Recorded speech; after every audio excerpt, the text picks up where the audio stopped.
Hello class 4 बच्चों, आज मैं आपको आपकी जो हिंदी व्याकरण की पुस्तक है व्याकरण पुष्प उसका पाठ 4 जो कि वाक्य है उसको पढ़ाने जा रही हूँ।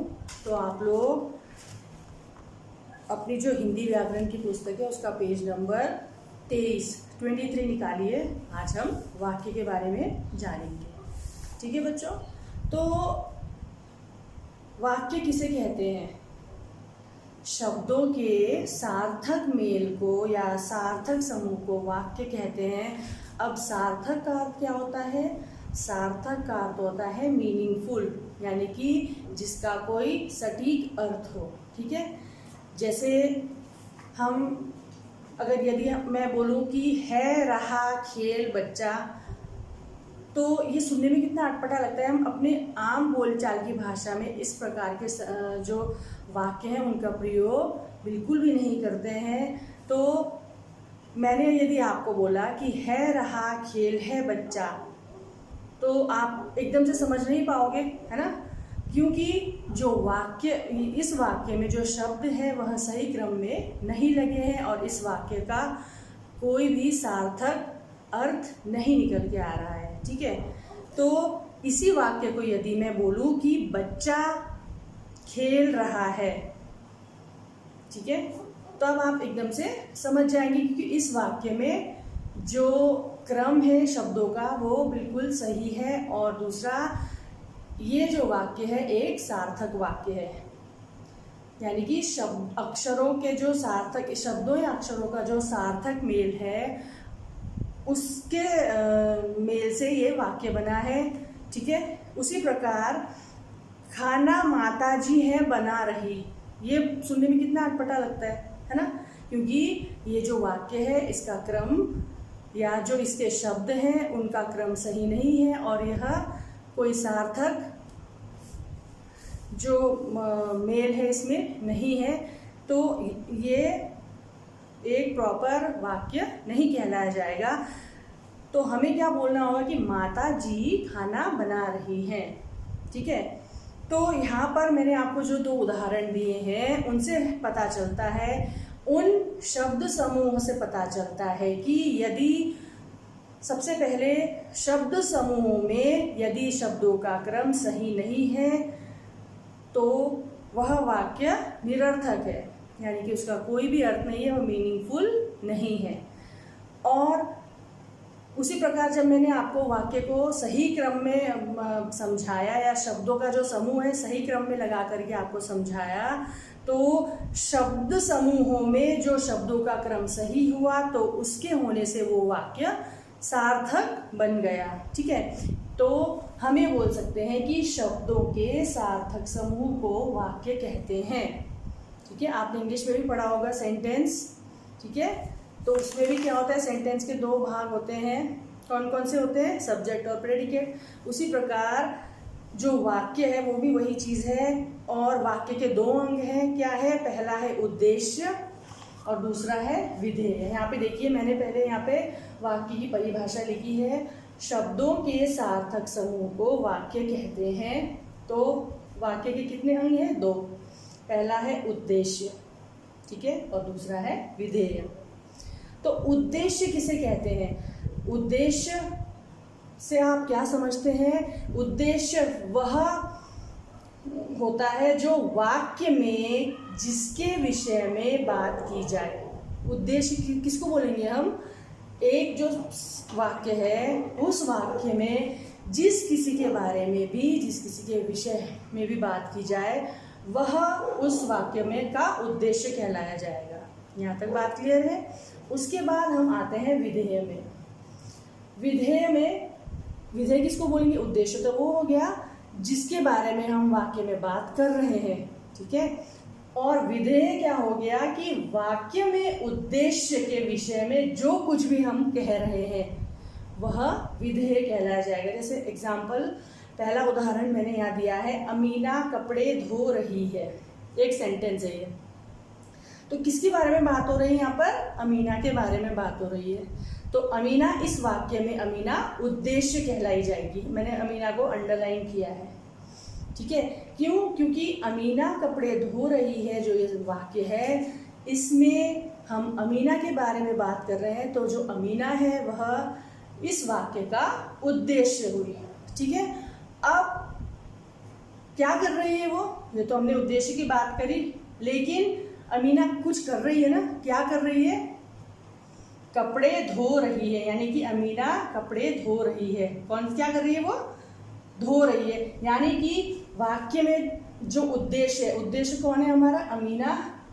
इसके बारे में जो बात हो रही है वह विधेय कहलाता है। तो मैंने यहाँ पर धो रही है लिखा है, यानी कि अमीना तो हो गई उद्देश्य और धो रही है विधेय हो गई। ठीक है। उसी प्रकार दूसरा उदाहरण देखिए, बच्चा हंस रहा है, ये एक वाक्य है। दूसरा वाक्य है बच्चा हंस रहा है। यहाँ पर किसके बारे में बात हो रही है? हम किसके बारे में बात कर रहे हैं? बच्चे के बारे में बात कर रहे हैं। ठीक है। इस वाक्य में हम बच्चे के बारे में बात कर रहे हैं कि बच्चा हंस रहा है।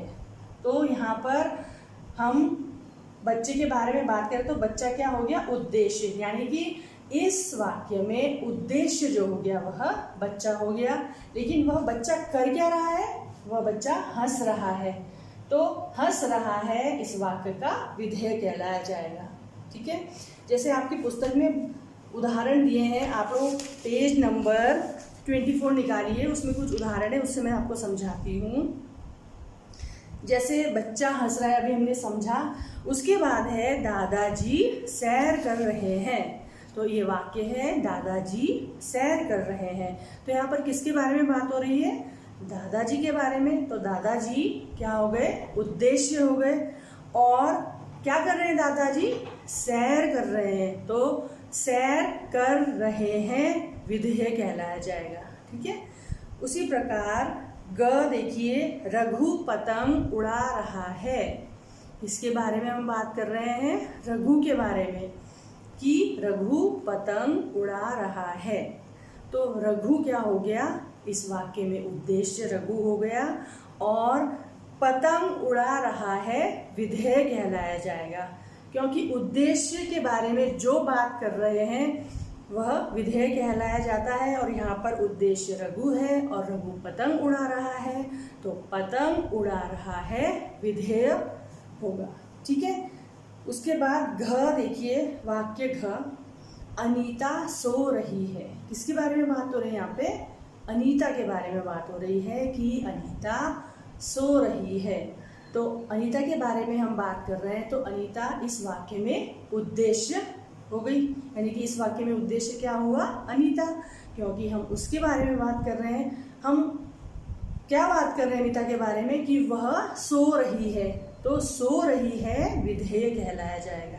ये बच्चों, उसी प्रकार अंतिम जो वाक्य है वह देखिए, राधा नृत्य कर रही है। तो कौन नृत्य कर रहा है?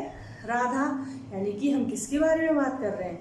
हम राधा के बारे में बात कर रहे हैं। ठीक है।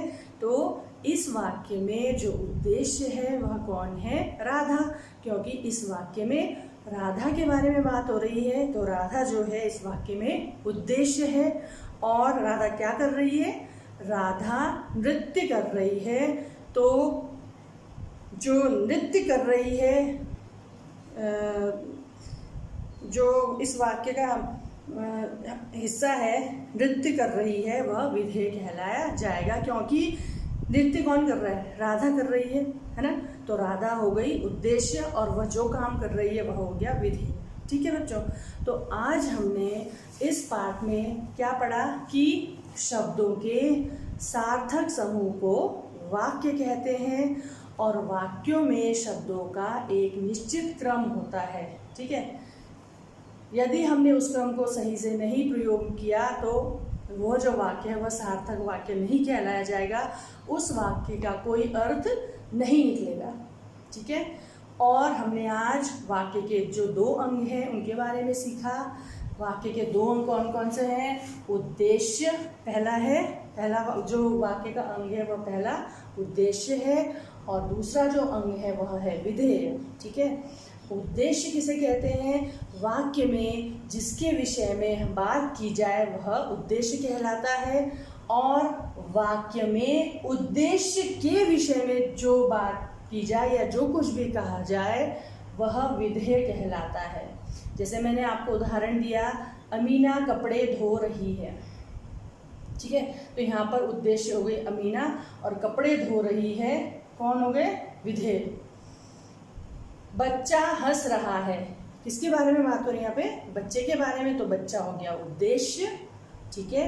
और बच्चा क्या कर रहा है, हंस रहा है, तो हंस रहा है जो वाक्य का अंश है वह विधेय कहलाया जाएगा, ठीक है बच्चों। तो बच्चों इस पाठ को आप एक बार घर में अच्छे से दोहराइएगा, और ये बहुत मुश्किल नहीं है, बहुत इजी है। आप अगर एक बार इसको रिवाइज करेंगे तो आप यहाँ पर पाठ में जो उदाहरण दिए आप उन्हीं को पढ़ लीजिए, ठीक है। आपको यहाँ पर बहुत अच्छे से समझाया गया है, आप एक बार इसको अवश्य दोहराना। बल्कि जो भी आपको पाठ पढ़ाया जाता है आपको एक बार कम से कम 1-2 बार उसको घर में ज़रूर पढ़ना चाहिए, तभी आपको वो क्लैरिटी होगी और समझ में आएगा। और इसी पाठ से मैं संबंधित आपको गृह कार्य दूंगी, लेकिन गृह कार्य करने से पहले आप लोग पाठ को बहुत अच्छे से पढ़ेंगे, दोहराएंगे और समझ करके अपना गृह कार्य करेंगे, ठीक है बच्चों। और बच्चों एक चीज़ और, आप लोग जो भी असाइनमेंट भेजते हैं, कुछ बच्चे उसमें ना असाइनमेंट नंबर मेंशन करते हैं, न अपनी क्लास मेंशन करते हैं, न अपना सेक्शन मेंशन करते हैं, ठीक है। बस वो अपना काम कर देते हैं और भेज देते हैं, और पता नहीं चलता है कि वो किस बच्चे का कौन सा असाइनमेंट है। तो जब भी आप असाइनमेंट करेंगे, सबसे पहले ऊपर हेडिंग में आप अपना असाइनमेंट नंबर डालिए, उसके बाद अपना साइड में नाम लिखिए, अपना क्लास लिखिए और अपना सेक्शन ज़रूर लिखिए, ठीक है। क्योंकि कई बार क्या होता है कि एक ही नाम के बहुत सारे बच्चे हो जाते हैं, तो यदि आप सेक्शन लिखेंगे तो हमें भी बहुत ईजी रहेगा, ठीक है ना, उसको नोट करने में। और अपना जो असाइनमेंट है वो बहुत टाइमली प्रॉपर टाइम में करके भेजिए। अभी भी क्लास 4 के कुछ बच्चे ऐसे हैं, उनको पता है वो बच्चे कौन है, उन्होंने अभी तक मुझे एक भी असाइनमेंट अपना सेंड नहीं किया है। बच्चों आपको आगे बहुत परेशानी होगी इन्हीं असाइनमेंट के चलते, क्योंकि आपका काम बहुत पेंडिंग रह जाएगा। तो मैं आपको हर बार हर वीडियो में यही समझाती हूँ कि अपना जो असाइनमेंट है वो टाइमली कंप्लीट करके भेजिए, उसको ज़्यादा पेंडिंग मत रखिए, ठीक है बच्चों।